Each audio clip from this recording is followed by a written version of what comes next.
We're hearing for the first time what Michael Drejka is experiencing in jail now that he's facing charges for a deadly Clearwater shooting. Good evening, everyone, and thanks for joining us. I'm Wendy Ryan. And I'm Jamison Euler. Our Michael Paluska live in the Satellite Center tonight with Drejka's new lawyer, who had a lot to say tonight about why she's taking the case. Michael. Jamison, Wendy, quite simply, she said she is taking this case because she believes everyone has the right to a fair trial, and her defense, as you could have guessed, will be the stand your ground law here in Florida. He seems to be doing very well for just having been arrested.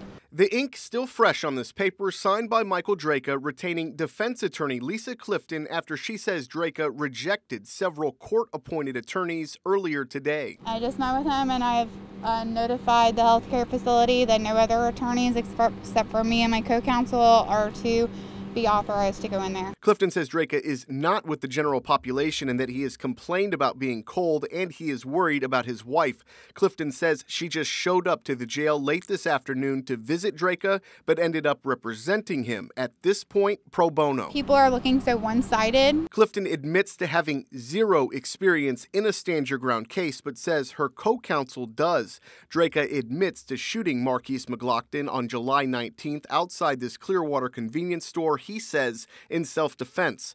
Clifton says the protests and national attention surrounding what happened already puts Drejka at a disadvantage. Clifton says she just wants him to have his day in court and let a jury of his peers decide what's next. The issue here is somebody died and somebody shot that person.